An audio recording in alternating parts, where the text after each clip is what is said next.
Proclamação do Evangelho de Jesus Cristo, segundo Lucas.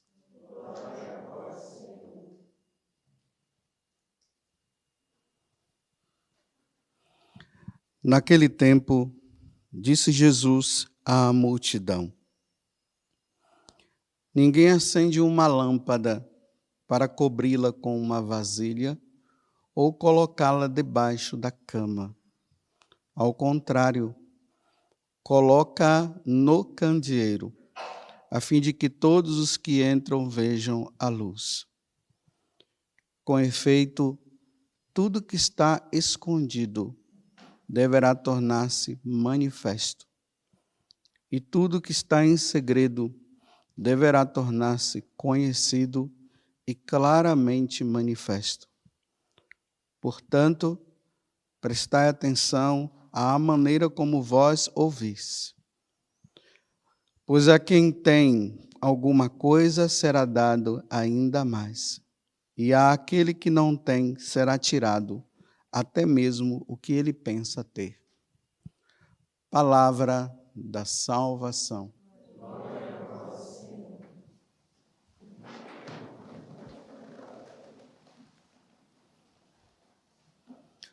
Ontem nós entramos no 25º domingo comum e, se vocês se recordam, no Evangelho falava que Jesus tinha entrado ali na barca com os apóstolos e tinha ido para um lugar e estava fugindo das pessoas porque ele necessitava conversar em particular com os apóstolos.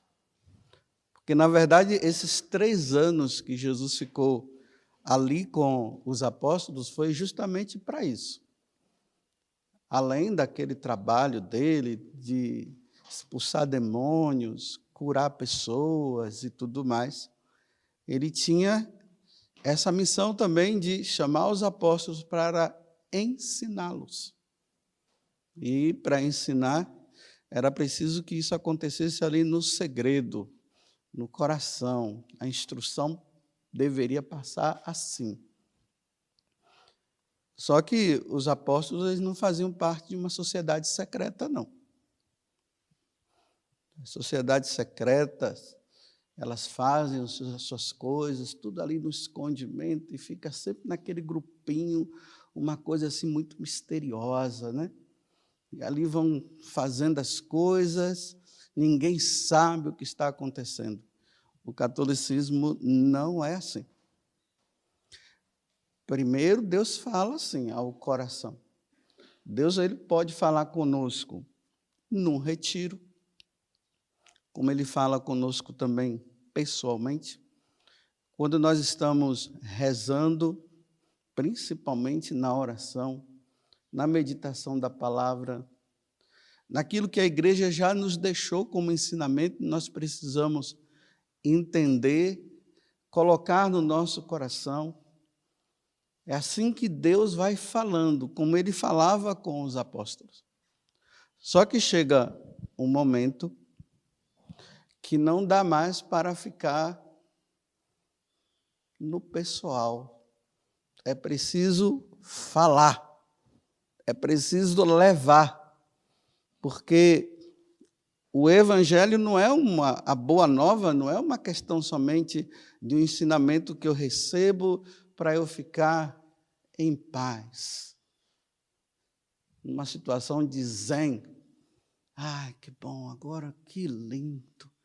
Eu estou numa paz. Não é isso, não. Tanto que Jesus disse que ele não veio trazer a paz, ele veio trazer foi a espada, não foi?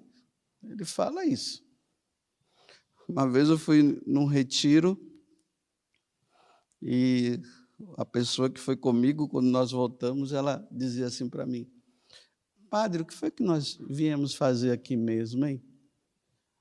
Mandava levantar o braço, todo mundo levantava. Mandava rezar, todo mundo rezava. Abra a sua Bíblia no capítulo tal, versículo tal do Evangelho tal. E todo mundo lá com a sua Bíblia pronta. Todo mundo com seus caderninhos prontos para escrever as coisas. Ela disse: o que é que nós viemos fazer aqui mesmo? Tem pessoas que vivem de retiros. Abastecem e nunca para de abastecer. Abastece, abastece, abastece, nunca fala nada para ninguém. Fica tudo guardado. Estou falando tudo isso para introduzir o Evangelho. Então, Jesus está dizendo, ele falou para a multidão agora, ninguém acende uma lâmpada para cobri-la com uma vasilha. Então, aqui vamos lembrar das lâmpadas antigas, não vamos ficar pensando nessas lâmpadas que coloca aqui nas nossas casas, não, que fica em cima, né? Aquelas lamparinas, é isso que ele está se referindo. Para cobri-la com uma vasilha, ou colocá-la debaixo da cama. Ao contrário, coloca no candeeiro a fim de que todos os que entram, olha, vejam a luz. Todos precisam ver essa luz. Como diz no livro do profeta Isaías, que a luz veio e brilhou no meio de nós, Jesus. Essa passagem, se eu não me engano, é Isaías, ou é 9 ou 11, que é lido naquele período do Natal, que a luz veio brilhar. Então, as trevas estavam aí, a luz veio. Então, essa luz ela precisa estar aí. Agora, veja, com efeito, tudo que está escondido, tudo que é falado ao pé do ouvido, como ele falou, deverá se tornar manifesto para todo mundo ver. Às vezes o pessoal fica interpretando esse evangelho, falando assim, tudo vai vir às claras, viu? Aquilo que você fica escondido aí, pode ficar tranquilo que tudo vem às claras. Bem, tem coisa que não vem, não. Não é isso que Jesus está dizendo. O que ele está dizendo é essa boa nova que nós ouvimos, que é palavra de salvação, como nós acabamos de ouvir aqui no Evangelho, logo no final, quando eu acabei de proclamar o Evangelho, todo mundo diz palavra de salvação. Essa palavra de salvação, ela não pode ficar escondida. Não pode ficar amarrada. O Evangelho não pode ser amarrado. E tudo que está em segredo, olha, o que está em segredo, que falou no segredo do coração, naquela meditação, naquela oração, naquilo que a igreja já nos ensinou, deverá tornar-se conhecido e claramente manifesto. Doa a quem doer. Repito de novo. Tem gente que vive só de retiro. Ouve, participa, volta feliz. Nossa, foi bom demais. Foi aquela maravilha e não sai dali. É para ser levado. Agora veja que situação que nós vivemos hoje. O evangelho está sendo amordaçado, está sendo amarrado. Aos poucos, as leis civis vão sendo colocadas e vão dizendo assim, só nesse território que você pode falar, mais do que isso não, só para esse grupo. E o evangelho é de salvação. Não é somente para quem já conheceu, principalmente é para quem não conhece. Ide por todo mundo e pregai o evangelho a todas as criaturas. Claro, Jesus não está dizendo que é para ficar discutindo, não, é para chegar lá e falar. Se ouviu e se converteu, ok. Quem crê e for batizado, será salvo. Anunciou, pronto. O resto, deixa o Espírito Santo fazer no coração. Mas o que não pode é que o evangelho seja cada vez mais ali, escondido. Não, se falar, você vai ver. Veja que situação que se está hoje. E ele está dizendo que nada pode ficar escondido, tem que ser manifesto, tem que ser anunciado. Que situação? Ah, não fala não, porque você vai ser processado, você vai ser preso. Fala mais ou menos.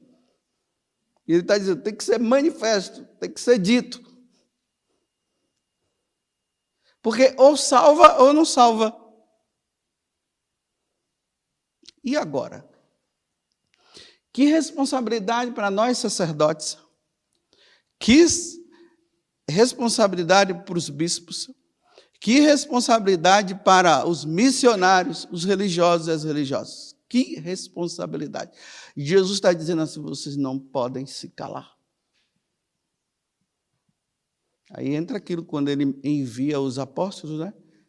Que ele diz assim, não tenham medo daquele que pode matar somente o corpo. Tenham medo, sim, daquele que depois que você morrer, o seu corpo seja, sua alma seja lançada no inferno. Olha só. Que difícil. Como fazer?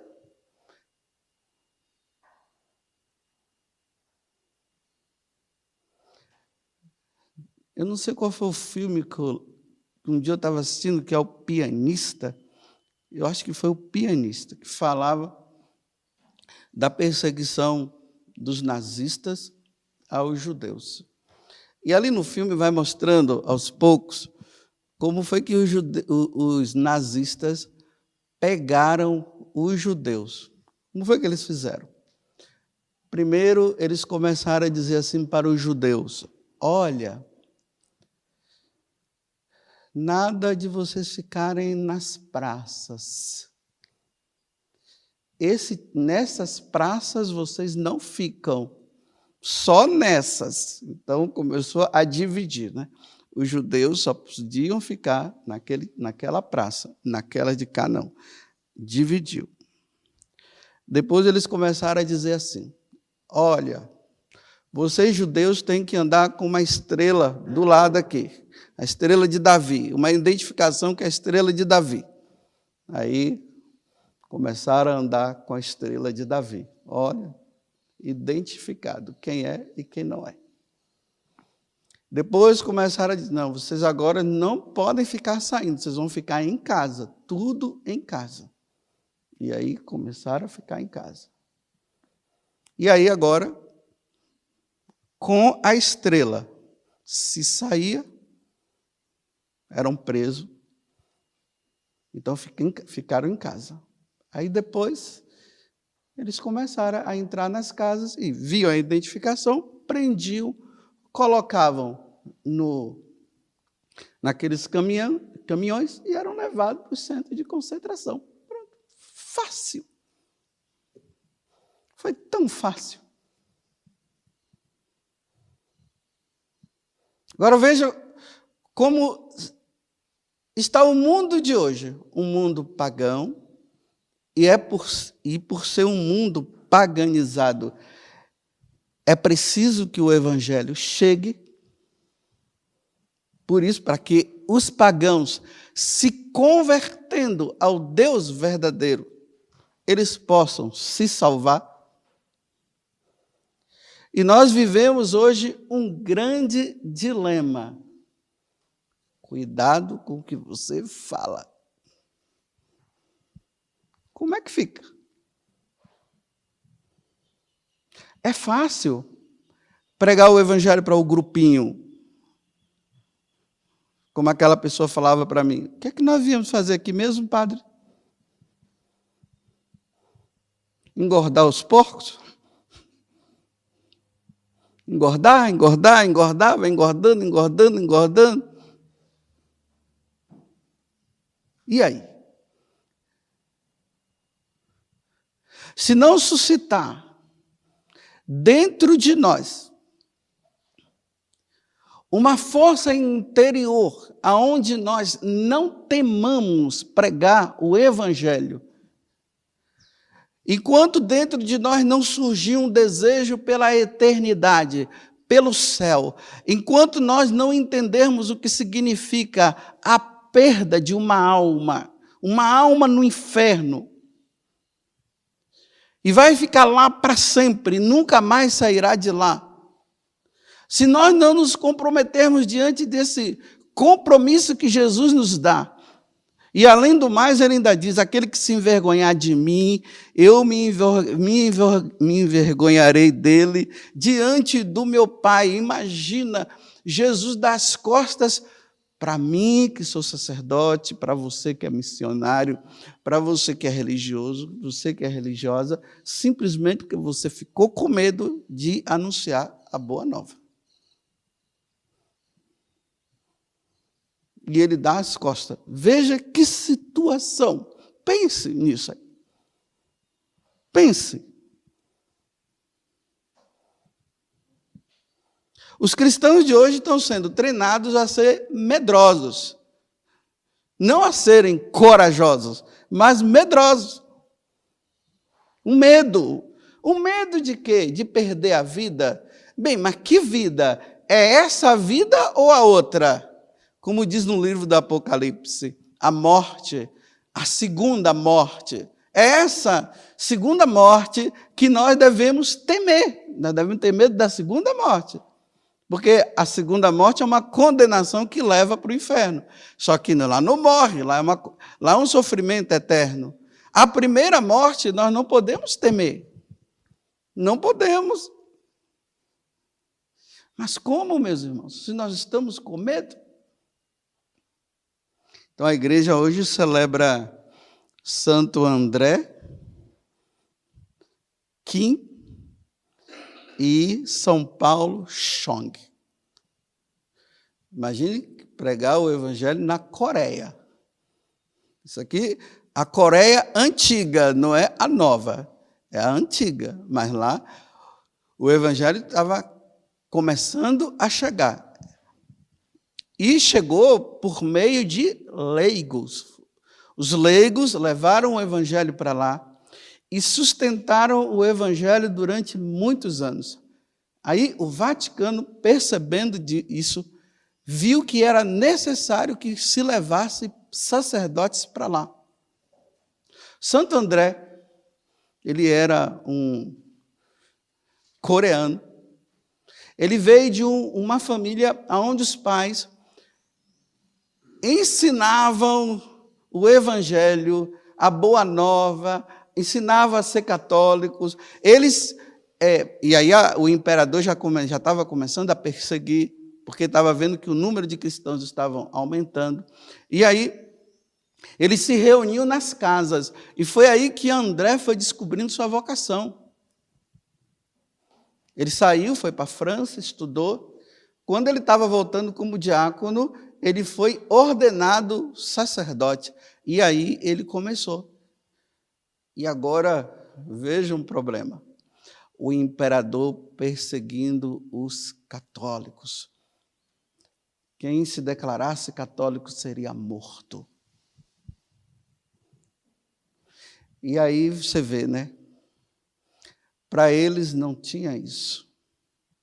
Perseguição era motivo de alegria. Você vê que a antífona da liturgia de hoje fala, né? Alegrai-vos, vocês que deram a vida pelo evangelho. Olha só, vocês que morreram, alegrai-vos. Então não tinha medo. Então ele foi levado diante do imperador. Como ele era de uma família nobre, então o julgamento dele se deu diretamente com o imperador.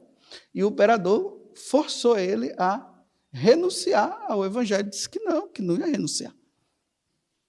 A boa nova é a salvação. Imperador, se converta. Pare de adorar esses deuses aí. Essa não é a verdade, imperador. Olha como é que a pessoa que está imbuída de salvar o outro, ela não teme, ela não teme a morte. Ele sabia muito bem que ele estava colocando o pescoço dele é a forca, mas ele estava ali dizendo, sem medo. E aí foi decretado. Cortaram a cabeça dele. Aí com ele também foram mortos 103 pessoas. Como eu falei no início da missa aqui para vocês, jovens, adultos, crianças. Imagina, meus irmãos, aquela quantidade, 103 pessoas sendo levadas para o martírio. Embora aqui nós estamos comemorando todos eles, mas se fala que eles foram mortos em momentos diferentes. Mas juntou tudo no dia de hoje para mostrar que 103 pessoas morreram porque elas ouviram no escondimento e Jesus disse, agora é hora de manifestar. Manifestar quando? Na hora que persegue, na hora da perseguição.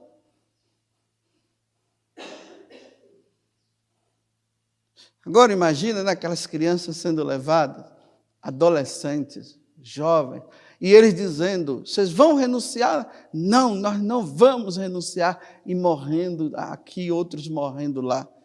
Meu Deus do céu! Celebrar os mártires é lembrar disso. Não tiveram medo. Eu estou dizendo, meus irmãos, é fácil pregar o evangelho no tempo que não tem perseguição. É muito fácil. Mas pregar no tempo de perseguição,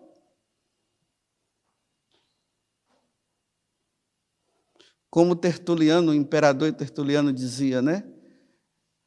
Que o sangue de mártires, dos mártires é semente de novos cristãos. Por quê? Olha que evangelização maravilhosa, né? Nós estamos muito acostumados com a evangelização dos microfones, né? Aí fala lá, Jesus é o Senhor, aleluia, glória a Deus. Aí fala aquela palavra alta, assim, o pessoal bate palma, pá. O cara se sente, oh, aleluia, glória a Deus. É a evangelização dos microfones, do tempo de hoje. O cara, além dele está ali feliz da vida, porque tem aquela multidão que está em volta dele, e batendo palmas, ele se achando o tal, ele ainda se acha o tal, o grande, o cara, o grande pregador. Muito fácil, meus irmãos. É muito fácil organizar ali, tem uma equipe de música, tudo bonitinho, né? Olha, é fácil. Isso é a evangelização dos microfones no tempo que não tem perseguição. No tempo de perseguição não tem microfone, é a vida. É no tu a tu. É ter muita coragem de chegar lá na praça, sabendo que os soldados estão ali, e dizer para eles, mudem de vida, Jesus Cristo é o Senhor. E colocar em perigo a vida. E aí, nesse tal tempo da perseguição, a evangelização se dá com o derramamento de sangue. E como é que se dá o derramamento de sangue? É assim, eles vêm, eles prendem, eles levam, a pessoa fica lá, ela é julgada, mas o julgamento dela já está decidido que vai morrer, ainda dão uma chance para ver se a pessoa renega, a pessoa não renega, aí é levada. No meio do povo era assim que fazia. Então, para fazer com que os cristãos ou os pagãos se sentissem intimidados, os cristãos intimidados para negar, e os pagãos intimidados para não se converter. Então eles colocavam, as pessoas iam ali, colocavam os animais, matavam. Para o quê? Intimidar. Dos dois jeitos, como eu acabei de falar. Os cristãos para ficarem com medo e renegarem, e os pagãos ficarem com medo e não se converterem. Só que era o inverso. Acontecia o quê? O pessoal ficava assim tão admirado de ver aquelas pessoas sendo levadas, cantando louvores ao Senhor. porque a sua misericórdia é eterna. A pessoa levando para ser morta e dizendo, a sua misericórdia é eterna. Vem louvar, e sendo levado, glória a Deus. E ali, quando as pessoas viam aquilo, ou eles são loucos, ou realmente Deus existe. Aí se convertiam. A igreja está se preparando para isso. O catecismo da igreja fala. Então, meus irmãos, veja lá se você quer ser mesmo um pregador do evangelho. Veja lá. O Fábio ali que está se preparando para ser padre, veja lá se você quer ser padre mesmo. E eu falo para os seminaristas aqui, vejam lá, vocês querem ser padre mesmo? Vejam lá, vocês querem ser missionário? Vejam lá. Porque agora ainda está uma coisa bem camuflada, mas vai chegar um momento que não vai ser camuflado. A história que eu falei dos judeus. E com isso eu não estou dizendo para mim que eu estou preparado. Eu não estou preparado. Mas eu me deparo com uma situação. Ou eu provo que amo a Deus verdadeiramente, ou vai ser um amor apenas de fantasia. E o meu amor a Deus não pode ser amor de fantasia. Tem que ser um amor real. Então, se tiver um amor real, eu irei dar. Mas eu não sei. Estou dizendo para vocês aqui. Vocês pensam que eu estou assim, o cara? Eu temo. Eu tenho medo, mas também eu não posso, diante das situações, eu não posso também me calar, mas com medo. Esse dia meu irmão falou bem assim, meu irmão mais velho, né? O pessoal está ouvindo aí essas pregações, estão dizendo que você vai ser martirizado. Eu disse assim, todo mundo, todos os cristãos, não é só eu não. Os que não forem é porque são covardes, são medrosos. É muito fácil aplicar e dizer assim, ele vai ser martirizado e você não. Porque a perseguição vai ser no mesmo tempo. Então, você está dizendo que eu vou ser martirizado, você está dizendo que você vai renegar.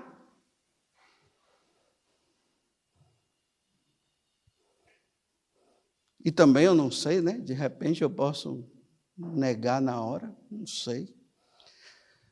Aí eu vou rezando e pedindo a Deus a graça, me dê força, porque cada dia mais, Senhor, eu vejo que a coisa está ficando feia. E os cristãos que não estão vendo isso é porque está no mundo de Alice. Saiam do mundo de Alice. Alice no País das Maravilhas não existe, isso é fantasia. Fica aí achando que está tudo bem, tudo maravilhoso. Ai, Deus é providente, Deus me dá isso, Deus me dá aquilo. Deus vai te dar tudo o que você quiser, mas Ele vai pedir a sua vida por amor a Ele depois. Não é uma troca que Deus está fazendo, é uma exigência que vai nos levando. Na medida que a coisa vai acontecendo, nós somos forçados a dizer sim ou dizer não. Salvar a vida ou perdê-la por amor a Cristo. Então, saiam do mundo de Alice e coloquem o pé no chão, porque as coisas estão sendo manifestadas da seguinte forma: cala, não fala nesse nome não. Está assim.